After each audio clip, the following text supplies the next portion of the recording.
الشيطان الرجيم. بسم الله الرحمن الرحيم.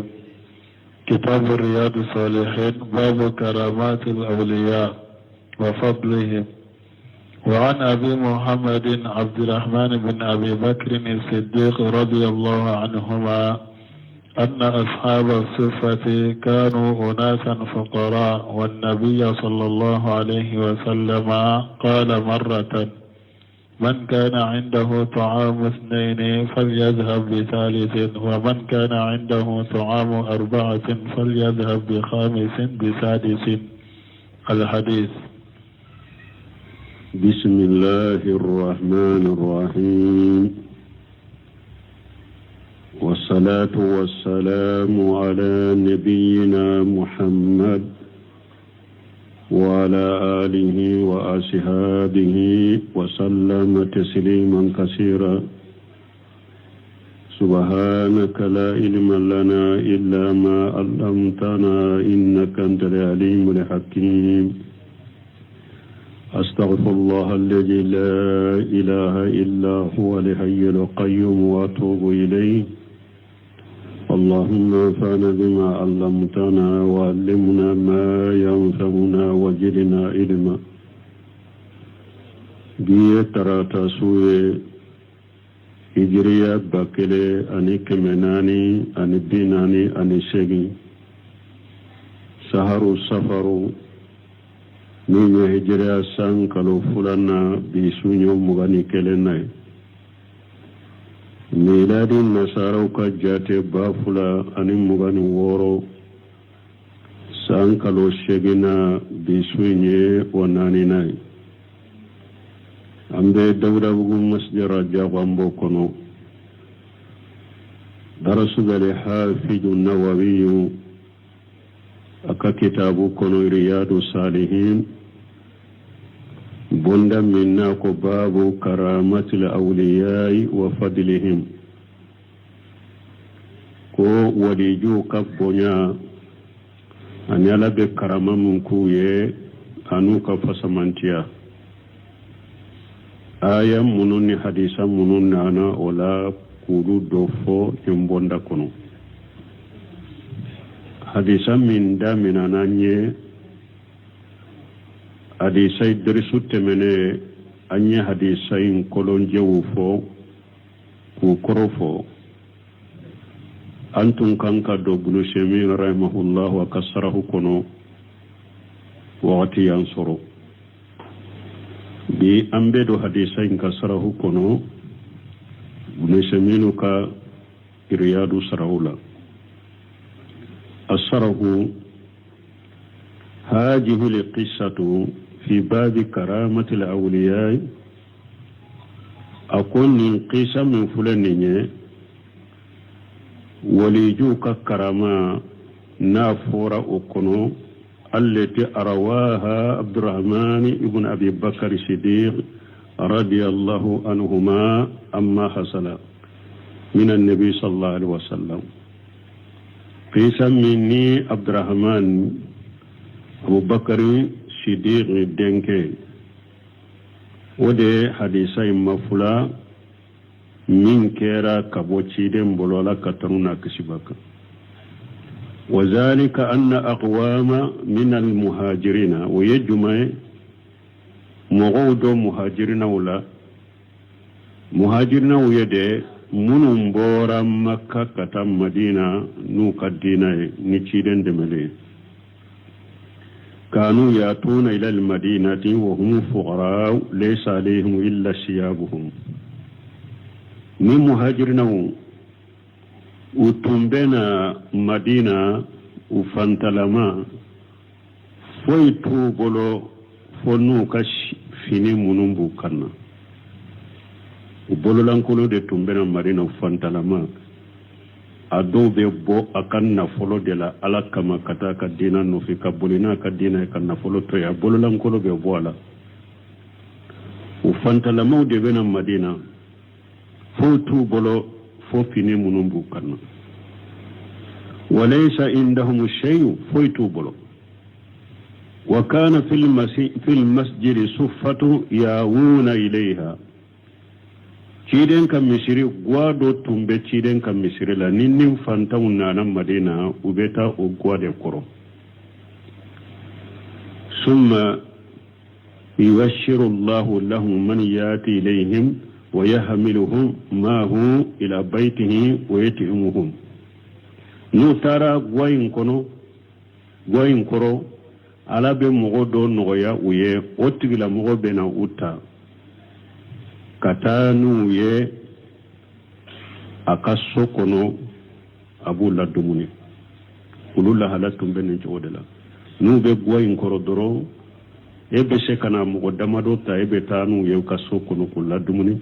ni be se ka mo kelende ta ebe nata ibe tana e ka sokunu iba la dumuni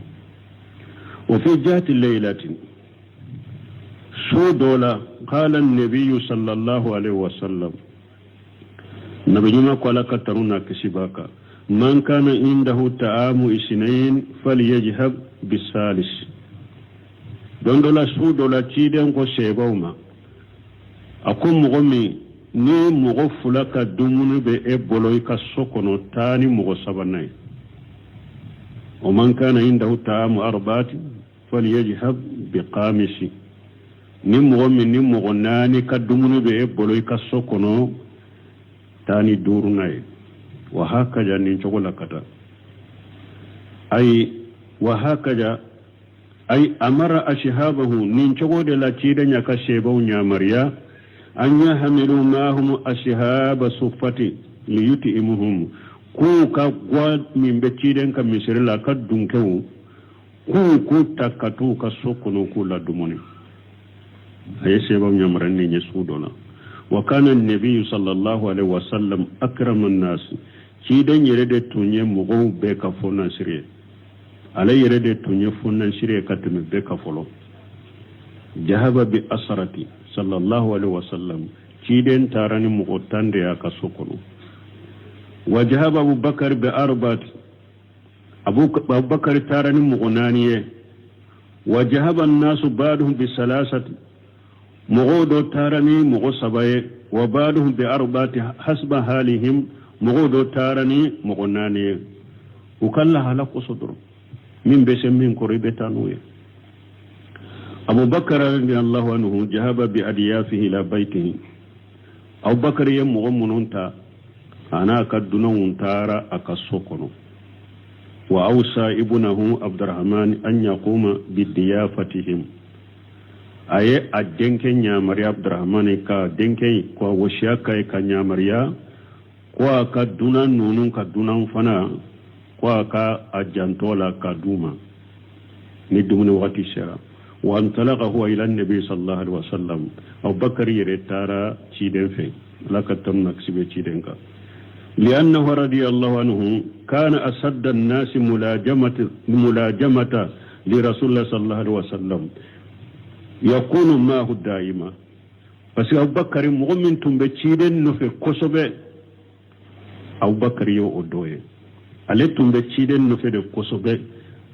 وقت عليه بك كفرتيدن كده فجاب إلى النبي صلى الله عليه وسلم وتعاسى عنده أبو بكر تارا تيدن في أي سورة فنا دو تيدن في ثم رجع إلى أهله وقد مدى شيء من الليل وكفي أبو بكر سورة فنا دونين كفي تيدن في أساقرا كنا كدن بيالا وياسر سو دو تارا سولا فسالهم ati amutum adiyafakum ana la ya kadden bayanin ka ya la ya kad dunan la dumunewa fa qalu la uko ayi fa janna annahum humul ladina ta'aqqaru an adiyafihim hatta yati Abu Bakar radiyallahu anhu Abu Bakar ya miri ale kadden bayayin de dumunin tarade fo ale kana ale nyana akadden baya da ya durmuni tarde mana tikana dunan ma fo alekana fajala yasubbu wa yujaddu Abubakar tunkira abake kannani nike ka kuma jugu fo denye yani manahu annahu astadda fi sabbihi lanyini aye dein nanini aya geleya ونادى ابنه عبد الرحمن آيات دينك يا عبد الرحمن ولي يا عبد الرحمن فلم يجيبه أكو عبد الرحمن أما جابي خوف منه مدنغا دياتي أسرنا نيدي أسرنا فاني لأنه رضي الله عنه كان شديد على أهله في تعذيبهم بس أبو بكر تنيم وي مغد من تنكا جري أكاد دمبايا كا ولا دبوليلا أتنكا جري دمبايا كا ولا دبوليلا وجغوليلا ولم يجيبه خوفا من أن يتكلم عليه عبد الرحمن ما فاين جابي ناشرنا فاين كان كماكا وما أصبح ذلك نون أن يغنوا ودياتوا ما جابي حتى أقسم عليه فأبو بكر كرلا أكا أنه إذا كان يسمعه فليجيبه فأجابه أكلناك كو والله نا ياسر إتلو بين كنا فويكين جابي ثم أكلنا الدنيا جابي وقال لهم لما جاء أقرتم ضيافة القوم ثم الدنيا لمنا أقومنا دونهم كدونهم فنا آيات تردي أما دوما قالوا اسأل أضيافك ثم ما يني فودم بايا كو أبو بكر ما كوي كدونهم يرينينكا دونهم يرينينكا فسألهم قالوا نعم هم أرادوا علينا الضيافة أبو بكر يدونهم يرينينكا دونهم كو أوه ويه أنك دونهم فنا أنك دومنين ويا دم ده ولكننا أبينا حتى تاتي من يريد بنك دومنك فو إكنا dem baya ka defote de wulu ya damma de an yire de barna ka dumuni ke fo ekana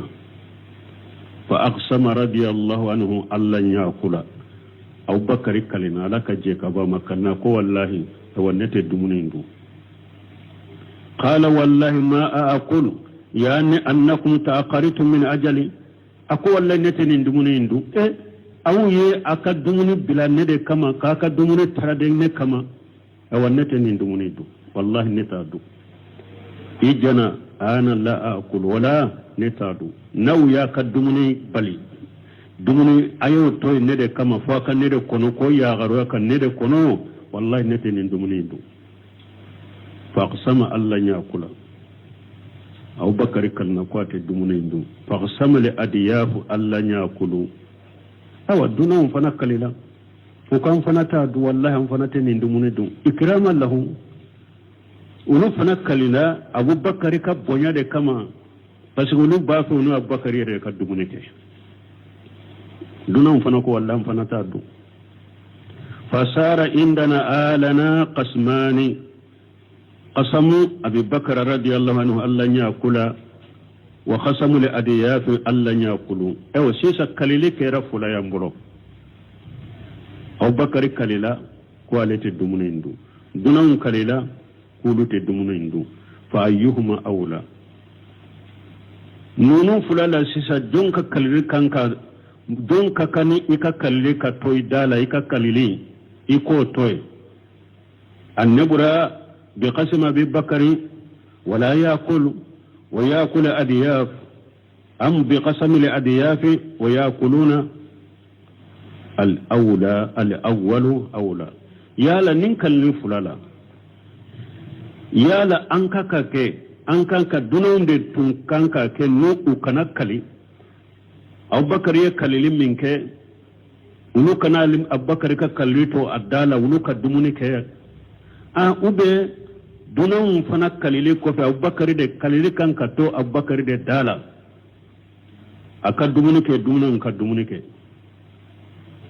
juman kaka ka o bariya aka kalilila fodo inde do duna unde tumman ka kali ko do te dumunike ulu tumba to ne Abubakar kala ko aleta dumunike ulu tumman ka kali ulu tunkan ka dumuni ndode ninde tunkaka fa qala radiyallahu anhu me Abubakar ko alaka je ka bwama inma zalika min ash-shaytan Abu Bakar ko akoni mbora shetane de fe yani kaunahu yahlifu alla yakula Abu Bakar ya kalili minke ko alete dumunike ako kalili mbora shetane de fe haja min ash-shaytan akonin kalili bora shaytan dufe summa akala o ko fa bakar yedumunike wa akala li adiyaf dunan fana yedumunike lakin al-karamata allati hasalati medumuni ndamina le shisa bonyo duman kera shisa karama duman kera uye alaka wali jidu abubakar karama duman kera anna al-wahida minhum idha aqaja al-luqmata min al-inai artafa al-inau udora kelen tunkera ni eye luqmata kabum minan dumunu minan kono dumunu minan imbe korta manam ewa dumunu imbe korta dode be fara dumunika ni eye luqma minta o luqma tali doro dobe fara dumunika o nyogona o dogo ewa dobe fale ka fara dumunika min kacha luqma minta sara badala luqmat aksaru minha fi nafsi al-inai akera sanni ay luqma minta dumuni kono dobe fara dumuni kan min kacha luqma talenye min ayni jahaja ومن به فرد من كنا كتلغ من ونانا كبو يرجما من الله عز وجل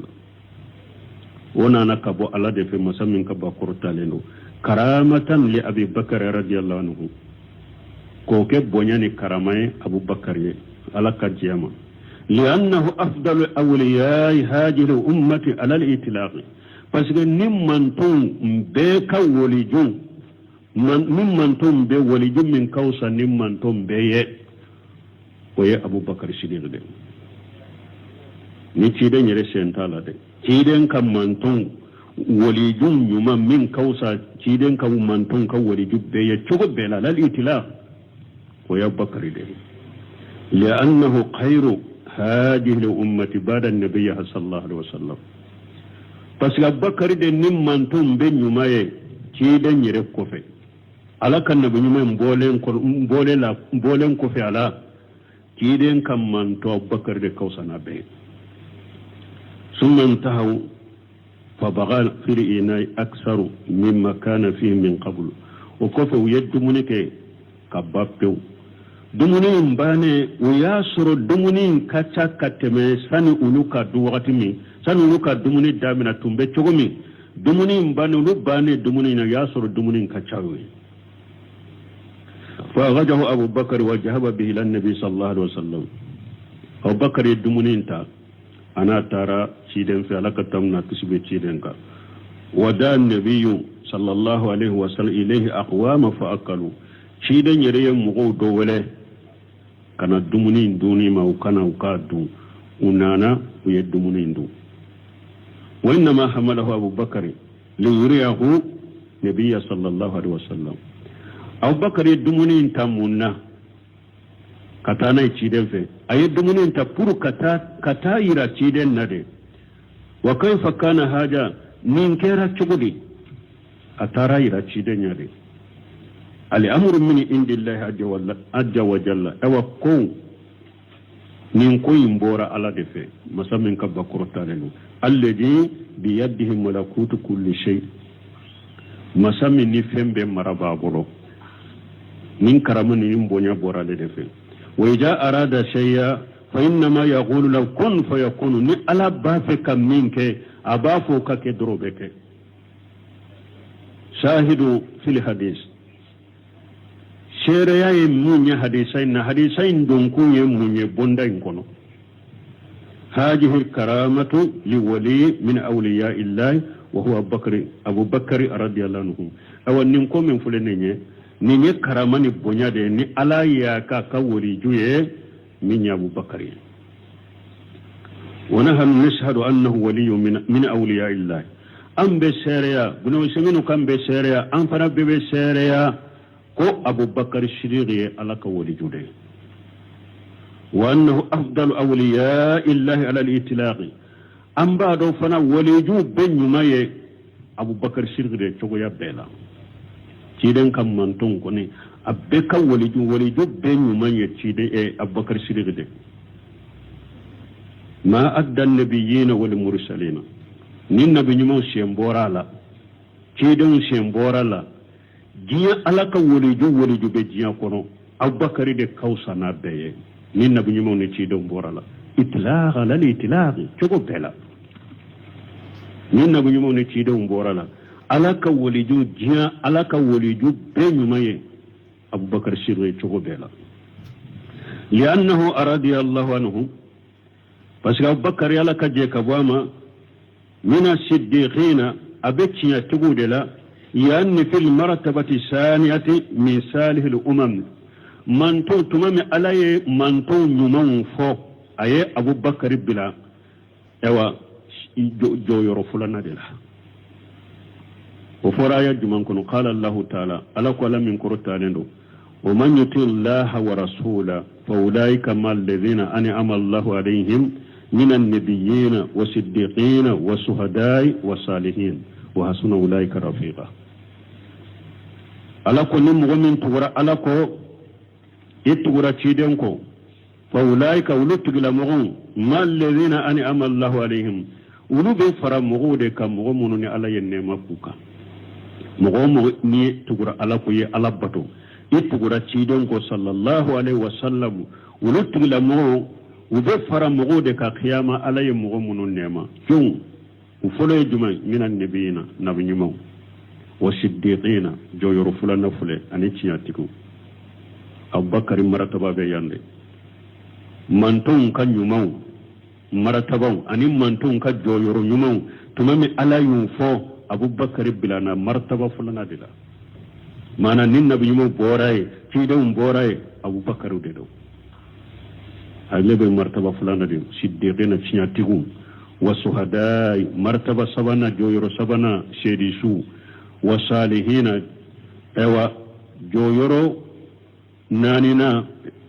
ويموني مغنيمو جويرو فلو النبيين جويرو فلو صديقين تياتيكو جويرو سبنا شهداء سيدسو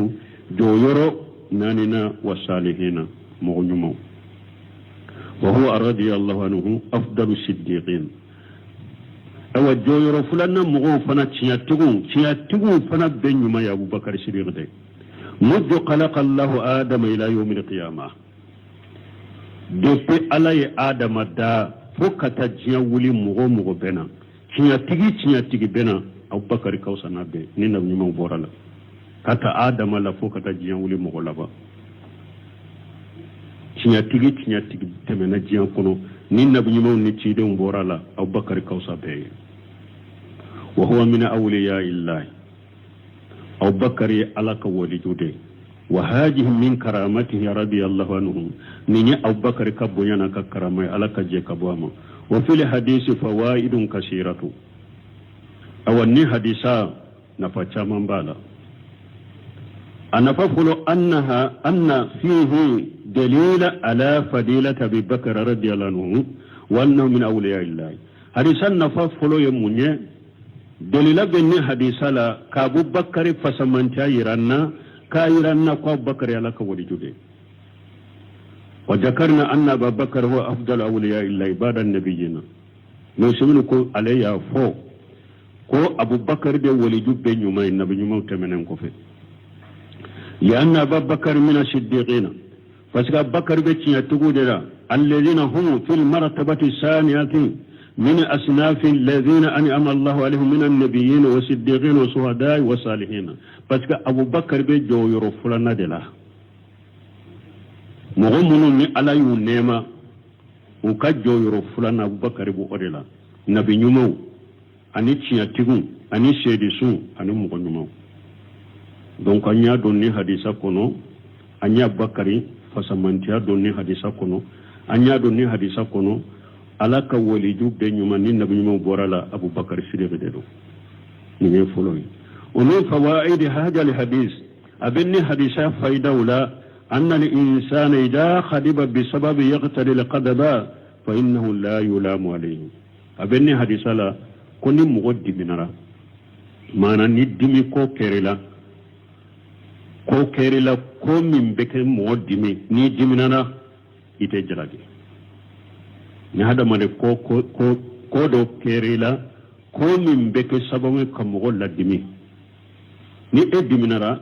jalagitika ya anna abubakar radiyallahu anhu qadiban fasabba wajadda parce que abubakari abdiminana anani ayinna nike ka kuma jugu fo hatta inna ibnahu abdurrahman aqtafa minhu khawfa minhu fo addenke abdurrahman taradduwala ataradduwala nasrana nye وجعل ينادي ويقول يا قنصر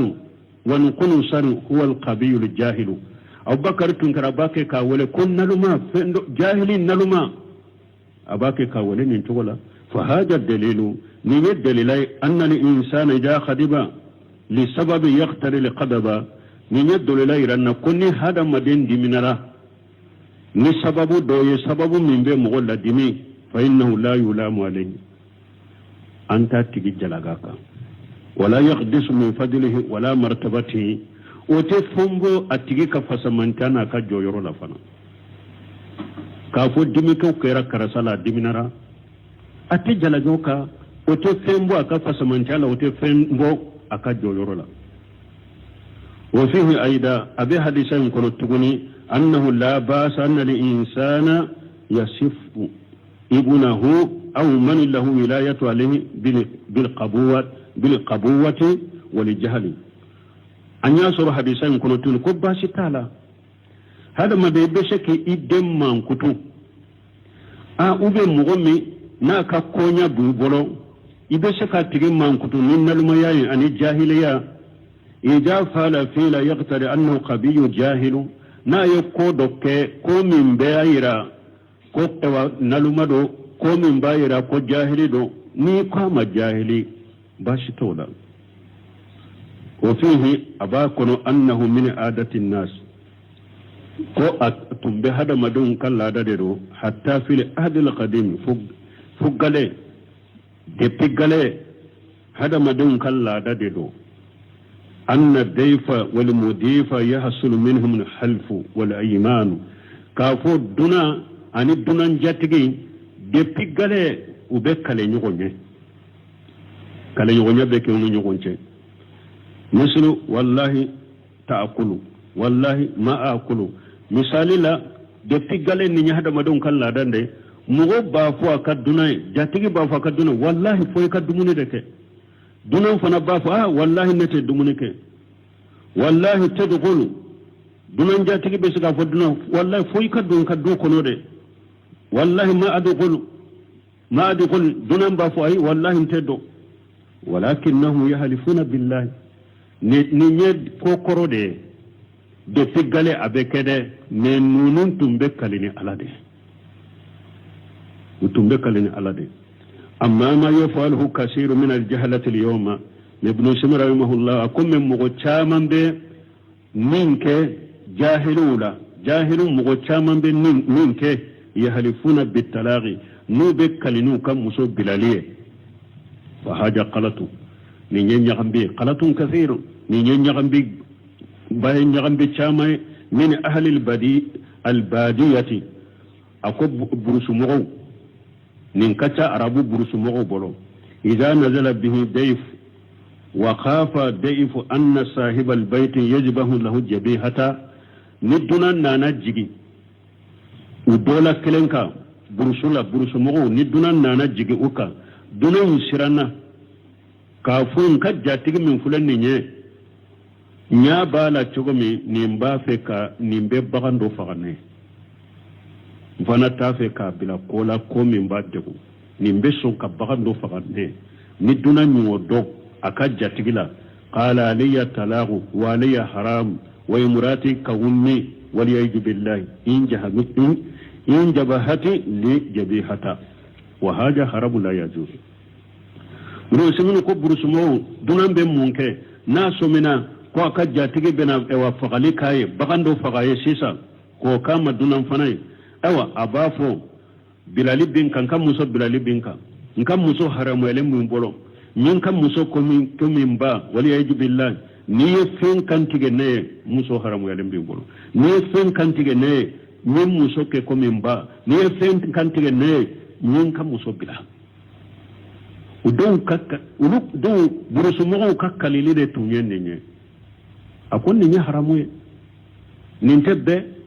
تيدن كو من كان حالفا فليحلف بالله أو ليصمت تيدن كو نمو من بكالي كاليني على دين وبكي دادين me kata kalini muso bilale kata kalini muso haramu yale kata kalini muso be ko min ba ko ki ka kalile o ya haramu ye ni be kalini ala de amma ni halfu billahi fa haja qad jarati bil adatun qadima min ka kalini alay dunanni ajatigi ka kalini nyoni alay o yalla hada de ka koro ka kalini alay o yalla hada de ka koro wa huwa min adati al arabi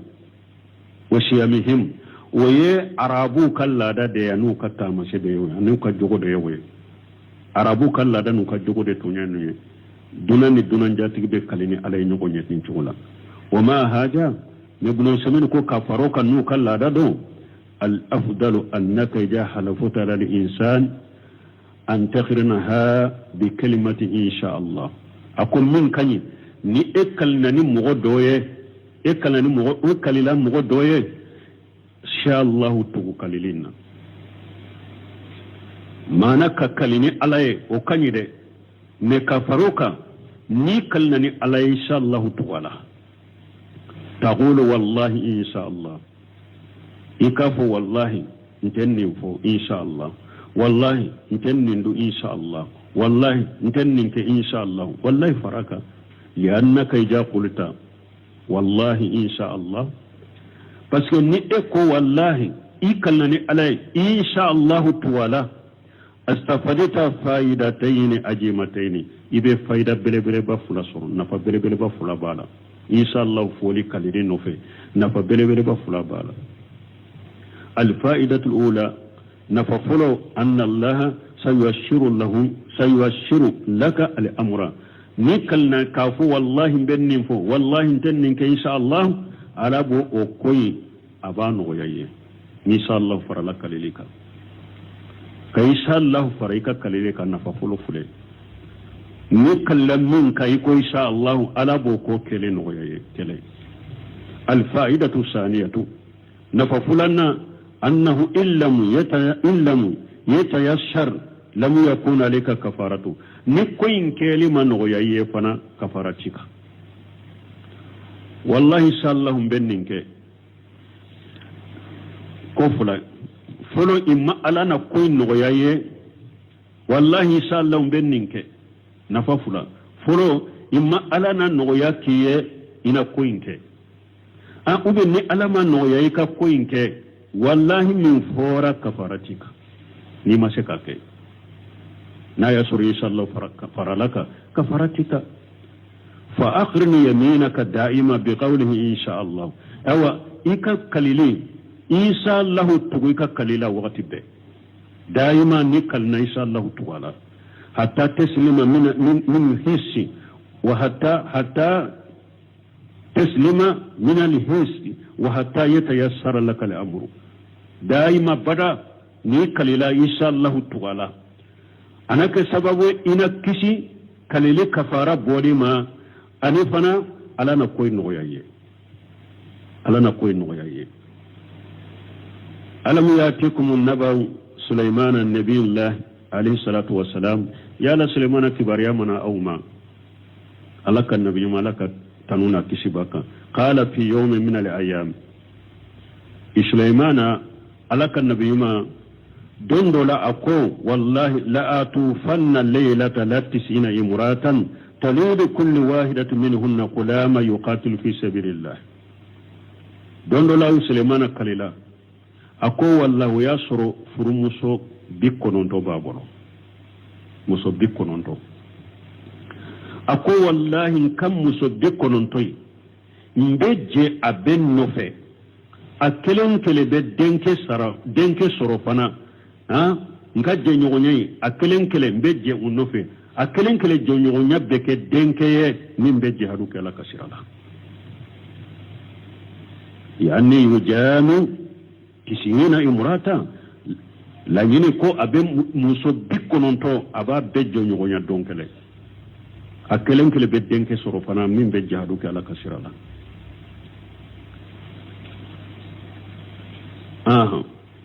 يجامع 90 امرأة كل امرأة talidu gulama yuqatil fi sabilillah ko abe je muso bi kononto ko abe je abe nufe donc kele ko akelen kele be denke soro fana min be jihadu kala kasirala unzur kayfa kana li anbiya yuhibbuna alqitala fi sabilillah yakalaje cogomi ni nabu nyumo tumbe kele ka kele ke ala kasirala nabu nyumo tumbo kanu cogomi tamanna an yarjuqahu Allah haja li adadan kabira min al-awlad li yuqatil fi sabilillah Sulaimana ya annata alika denke nin denke jate soro unu be jihaduke ala kasirala ولم يقول ليعينوه على التجارة أو لهراسة أو أمر من أمور الدنيا سليمان ما فود مبجن كم مصبي كنونتو مبجن أبن نفي أكلن كله بدن كسرو مين بين دمه إنك جاكولا وب مين بين دمه إنك سنلا وب مين بين دمه إنك جاكو دولا أمو فود بل قال قد يقاتلون في سبيل الله نوبك كلك على كسر الله فقيل له قل إن شاء الله وقل سليمان ما إن شاء الله فو تمام كلنا نكما فو وقل إن شاء الله فو فلم يقل إن شاء الله سليمان ما إن شاء الله فو أما فمنا لأنه جاجم وآجم parce que ale dantigelen be nin ka dankalena dantigelen de be nin ka ko abe nin ke ko obe ke fana walakin me وما تساوون إلا إن شاء الله أو تسك فوي كانوا نابك وني على من كانوا فجامع 90 امرأة تلك الليلة وصوفنا سليمان يبارين كفنا أيام موسوبي كونونتو أيا بيجو نيونا سوكله مغدو بكباكو نفنا أني نبي نمو تكلني ده ala ye fanga min don muso ya fanga min don nabi nyuma wala woni wonate mugo tola de ciden kele mugo bi saba fanga de tumbala muso janyona la ce bi saba fanga de tumbe ciden kele na donc ala man nabi nyuma woni tawa mugo to ke kele nyani yoro fana la ayen nabi nyuma kere kere ni nye su kelen kono muso bi kono to jera benno fe wa qad ataahu allah quwwata ala ya fanga dama فما الذي حدث من منكرا ولدت واحدة فقط مسوكلين دي جيجنا مسوكلين دي يدين سرو مسوكلين بيو مسوبيكون انترنا ويري منهن مسوكلين بيو دي يدين سرو مسولا نصف إنساني أي مسلول على فنا يحدى مدين تلانشي سرو ما نا مسوكلين يري يدين كم من سرو دين أفاندو يمبي فقالين afandon be fagalendo do fankele madido subhanallah alazim shanabi alay masamin kabo innaha ayatun min ayati allah ni yata man sede kabola kata man shula liyuriyahu allah azza wa jalla anna al-amra bi yadi allah azza wa jalla pour ala kairana kokko bebe ale ala de bodo kente danfen bolo ko be galete ala de bolo ni nyetta masere ni ala yo yirana qala nabiyuna muhammad sallallahu alaihi wasallam an kan nabiyuma muhammad ala katanuna kishibaka ako law qala insha allah lam yahnisi wa kana daraka lahu fi hajatihi an kan nabiyuma ko ni sulaimana tunye insha allah fo ko akakalelin te to adala ko ayemi nyini aya haju min nyini kwa tumba soro musokone bikonon ton kelen tumbe denke soro mimbe jaru kala kasirala na tunye inshallah fu atumba kala nyiri soro yani law qala inshallah la sahula li amru la nyini na tun ko inshallah ko intumbe noya ayen nyini atumbe ke cide nyofo sallallahu alaihi wasallam wan nabi sallallahu alaihi wasallam cide fana lamma jaahu quraish tumani quraish kan kauna na cidemma ka to makka qalu akhbirna an qaumi kanu fi jamn al-awwal kharaju min biladihim wa kanu fi al-qarn aw ko cidemma an kibariya mugumunun temena anye mugodo tumbe ula ubora kata do kulungo kono nu kamba sahabul kafuma أو قالوا وكو تشيد ما حدثنا عن جيل قرنين جيل قرنين كقصة فواني قال قد أحدثكم والنبي صلى الله عليه وسلم لا يدري ما قصتهم تمام يتشيدين ينكنون أكو سيني كنونغو دونكو كباريا مبا فاوية جيل قرنين كباريا سيني مبا فاوية باسكا ياسرو تشيدين تنونون balu ni yoro fule ni nye fana ye tasim don wajuliye ni cide mi yere wahaw be jigaka na ale nyinin karam minna atafo abe wahaw de kono edu wode ya to anana asru dola salafu bolo ko mugo na be nyinin kali be jabi ko fatodo ko mugo na nyinin karafin wo ferna ko aba jabi ko fato de do salafu yo fo awa salafu ko fana kulla adri nisfu ilm konten nin do ko doni tilancere do abdullah ibn mas'ud yo fo la adri nisfu ilm nten nin do doni tilancere do de ni mo mi ni yere bila ko be fembe do wade ube nyinin kali nana nema neka fonni ma Allahu alam ube neka fonni ma la adri ube neka fonni ma shini mbaw jabe kasura doniti bulo fana kay fen jabe ni haklina delati bulo qur'anani sunnani sebo ka kumani salafu ka kumala ka jabe yere ka are puru ko ewa mugo kana fu kara sadde siranina fato de ala ko qur'ana ko ma utitu min al-ilmi illa qalil hada made doni be bolo ala ko nema foyti aw ma doni la ni fitinité be bolo donc an kan nindo cide nyere min fulene ni wa hawbe jiga kan nabi yumano cide ndo anyini kara fenna temmin do akosini parce que atado parce que cide nyere nyana sane dugu kaji ala be wa hawjiga le ka abe ala be kibariya mfai akosini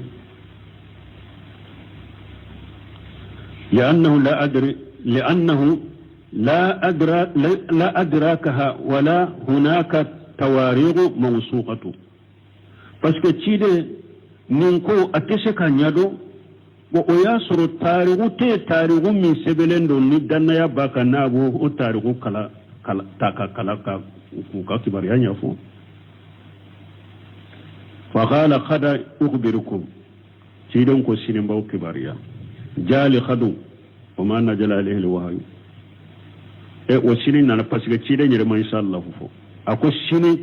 مباي اوا قيسا نونون فاويا ما إن شاء الله فو ألا يالله جرم وسيني نانا وهو مجيكي تشيدينك لأن رسول الله صلى الله عليه وسلم جن أن الوحي ينزل عليه بالليل باسكو تشيدي نياجيكي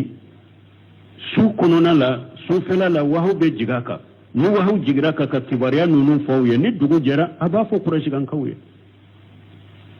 ma nazala al wahyu mesu kununa na wahaw majidi wal yawm thaniya ma nazala al wahyu telefulana wahaw majidi salisan rabi'a al khamisa ba'da 15 yawma yennin ka bakoy tile tani duru ko fere ni wahaw jigna ci dem kile tani duru wahaw majigi wahaw tigera kile tani duru ko fede wahaw jigna wama nazala alayhi alwahyu kile tani duru otemena wahaw majigaka wa hada sayakunu shadida ala rasulullah sallallahu alaihi wasallam anin koy nimbeke koy fana mimbe gele ya cidenka alaka tamna kisibaka li'annahu wa'ada quraisha a'da'ahu paska ayallahi de quraish kan kauma ujubu dedo lahidu di ka juguma fo ulu fana be sigi kuy kammalo yade makono wallahu du mabwa sirafe o be gele ya mo kade min koy ngele yara ci denga parce que lahidu di quraish kan kawma aka jugu do fana annahu sawfa yukhbiruhu fil qadim ci den kuma ko sinin be kibariyan fo awye wala mu yukhbiruhum o sinina ci den mu kibariya فأنجل الله القصة وقيل له تلتني دور كفيل علي قيسا ينجي تشيدنك على كو تشيدن أكو تشيدن ولا تقولن لشيء إني فائل ذلك غدا إلا يشاء الله أو على كو تشيدن kana fo foyi ma komben nin ke sini foyi ka sallahu fode jongo fe ni ko de ben nin ke sini kana ke de foyi ka sallahu faraka fali amru bi yadillah ko be ala de bolo li haja nin ko so naqulu amba fo ida aradita an tahlifa ni ba fe kakkali ay halfi ala nafsika kalili kalai ni ba ke kake ni kalilin bi yere de ka ala auladika ubin ni kalili ba ke daunde ka ala adiyafika ala daifika ubin kalilin ni ba fo ika dunande ka ala ayi shay ubin ni be kalili ala ayi insani ubin ni be kalli ke hada made ka ikhrini jalika bi kalimati insha Allah tuwala de insha Allah tuwika kalilila لتحصل على هاتين الفائدتين بركن نفف الأسر وهما التيشير أن الله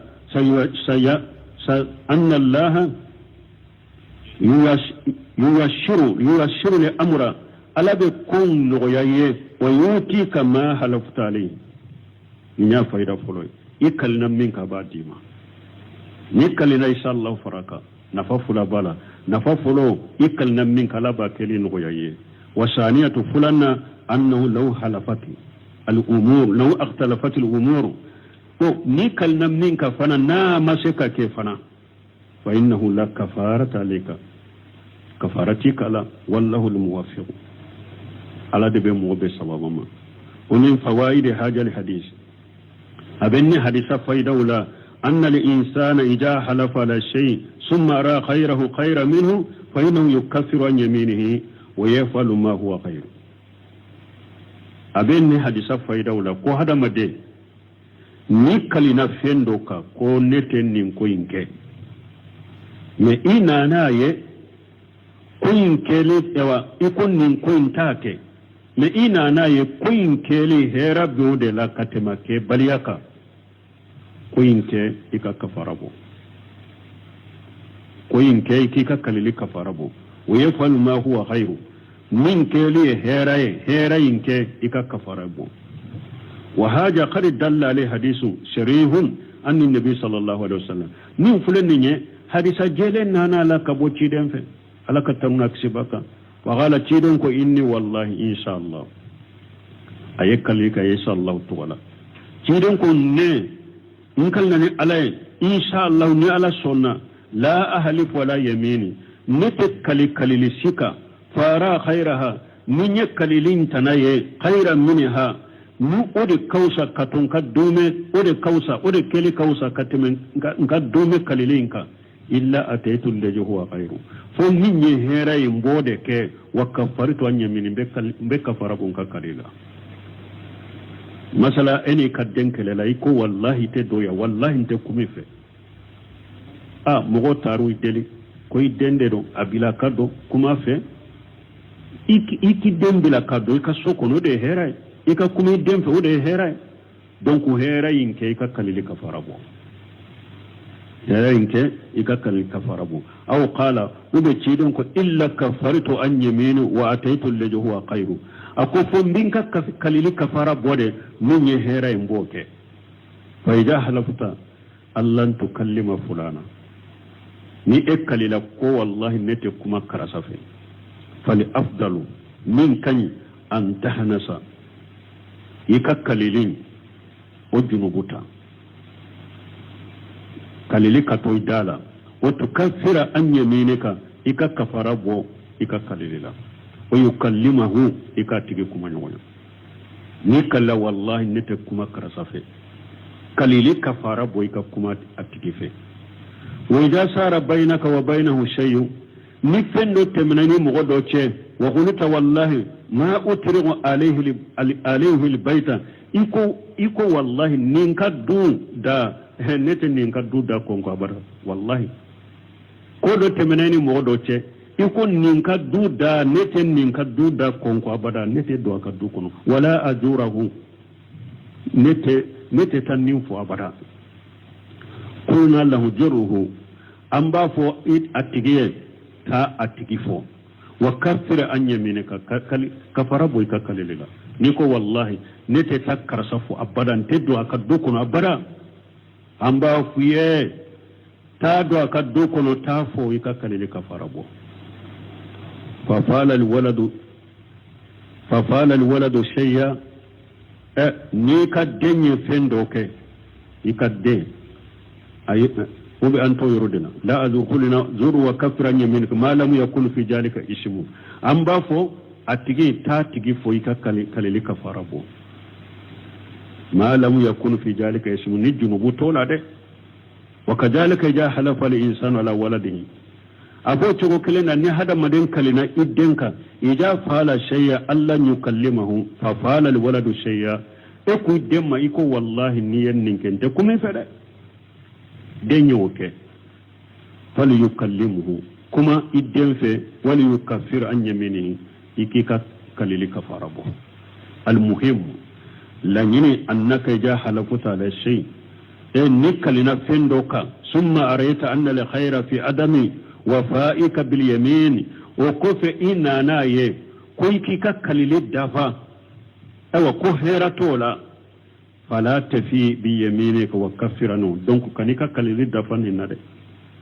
دونك كاليل كفاربو كانيكا كاليل الدفا نينا كفاربو إيكا كاليل لا إيكا كوينكي وغتي شرايا دي حديثي أطوفنا كاتشا دوني أمبسكا جويا نيالا يدرس وريرانا أمبي تمني فايدة وطوي سبحانك اللهم ربنا بحمدك أشهد أن لا إله إلا أنت أستغفرك وأتوب إليك.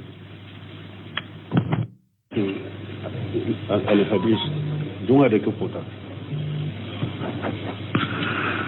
أعوذ بالله من الشيطان الرجيم بسم الله الرحمن الرحيم. كتاب رياض الصالحين باب كرامات الأولياء وفضلهم. وعن أبي محمد عبد الرحمن بن أبي بكر الصديق رضي الله عنهما